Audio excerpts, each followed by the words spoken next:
À 16 ans, j'avais un business qui générait 40 000 euros par mois. En l'espace de quelques mois, j'ai tout perdu à cause de l'ignorance. Je vais raconter cette histoire et qu'est-ce que vous pouvez en tirer comme leçon. Je m'appelle Jonathan, pour ceux qui ne me connaissent pas, je fais du business depuis l'âge de 14 ans et je vous documente ça un peu sur YouTube. Je vous parle de mon expérience entrepreneuriale et de comment vous pouvez faire la même chose. Donc on remonte pour les prémices de cette histoire en 2017. En 2017, je fais beaucoup de parcours. Je commence à faire du resell, donc je vends des habits Supreme, Palace, des Yeezy à des gens sur Snapchat. Et un jour, je me pointe à un parc de street workout à Bulle. J'y rencontre un ami à moi qui va devenir mon plus grand ami, Nicolas Mock, avec qui on se rend compte pourquoi. Parce qu'on a les mêmes paires de Yeezy Zebra. À ce moment-là, on parle ensemble, on se rend compte qu'on a des points exceptionnels en commun et qu'on aime les mêmes choses. Il me parle qu'il veut lancer une marque de vêtements qui va s'appeler Russwave, qu'on va cofonder et qui va nous amener à faire des trucs exceptionnels et c'est ce que je vais vous raconter aujourd'hui. En 2017, on commence à créer nos premières collections, nos premiers 100 t-shirts, nos premiers 100 pulls, nos premiers 100 pulls en couleur, nos premiers 200 t-shirts,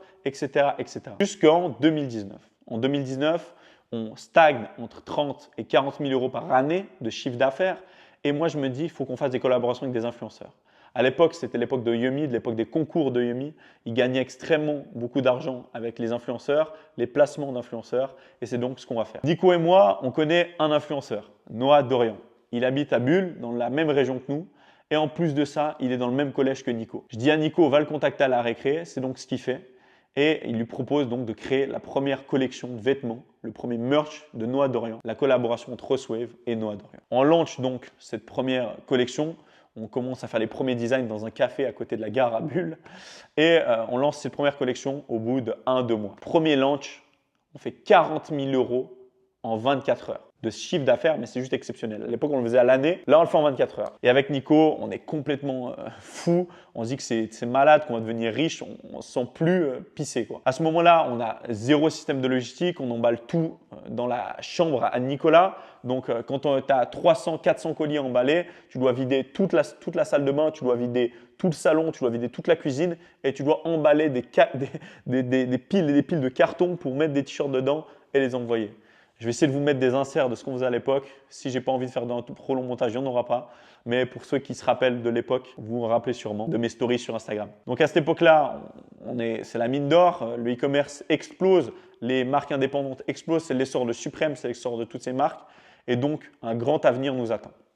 Et à ce moment-là, avec Noah, on flaire un filon. On se dit, on a fait 40 000 euros avec toi en un jour. Qu'est-ce que ça va te donner si on crée ta propre marque et qu'on le fait pour d'autres influenceurs? Et donc, c'est ce qu'on va faire. On va créer Navostore, une entreprise avec laquelle on crée des marques pour des influenceurs. On commence par Noah. Les premiers pulls, c'est des pulls Dragon, donc inspirés de l'univers japonais. On fait 2500 ventes le premier mois. Avec des pulls qui valent 59 euros, ça fait plus de 100 000 euros de chiffre d'affaires. Sur ça, on a encore des merch qui sont des pulls, des t-shirts, accessoires à la collection. Donc, ça fait vraiment un chiffre exceptionnel. On tournait à 30-40% de marge.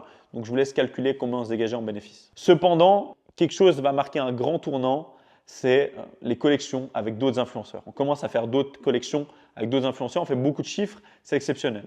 Et un jour, on se dit, il faut qu'on signe un gros influenceur histoire de printer un max d'argent. On va donc signer un influenceur qui a 1,2 million d'abonnés sur YouTube, que je vais taire son nom dans cette vidéo, mais avec lequel on va tout perdre. On investit 50 000 euros de fonds propres dans sa collection pour éviter de faire des précommandes et donc avoir des temps de livraison qui sont trop longs pour la clientèle. Parce qu'il faut savoir qu'à l'époque, on faisait que de la précommande et on payait nos fournisseurs à 30 jours. Donc, ça nous permettait tout simplement d'avoir zéro charge au début. On faisait juste les designs, le site web, on imprimait 2 t-shirts, on faisait des photos et on vendait à balle.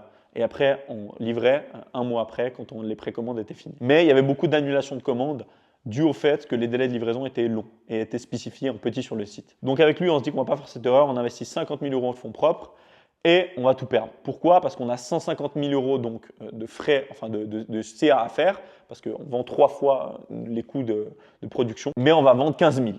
Pas 150, mais 15 000, aux alentours de 15 000. Ça veut dire que on visait 150 000, on fait 15 000. Donc, autant vous dire qu'on a perdu beaucoup d'argent. C'est comme ça, dans l'espace de 1 mois, une entreprise rentable s'est transformée en un cauchemar économique. Et je vais expliquer pourquoi.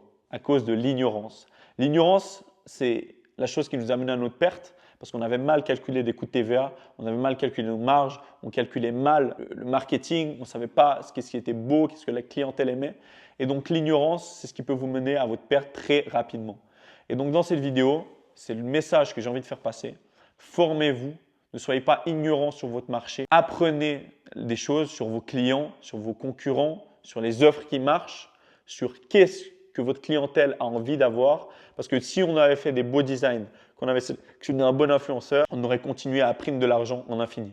Mais à cause d'une mauvaise décision, d'un mauvais placement, d'un mauvais calcul, on est passé d'un business fleurissant à un business éclaté au sol, qui ne génère pas de profit et qui en fait perdre. Et c'est comme ça qu'en 2 mois, on est passé d'un business qui fait plus de 100 000 euros de chiffre d'affaires en un mois à un business qui ne tourne plus. Donc voilà un peu l'histoire. À la fin, on a réussi quand même à remonter la chose via d'autres choses, via une fondation. Donc on a réinvesti des fonds dans une fondation.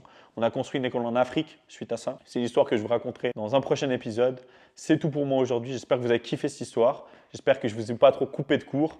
Mais en tout cas, c'est ce que j'avais envie de vous partager aujourd'hui. Si vous avez plus de questions, n'hésitez pas à les écrire dans les commentaires. Si vous voulez 2-3 preuves, je vais vous les mettre dans la description. Donc voilà, c'est tout pour moi. Grosse force à vous.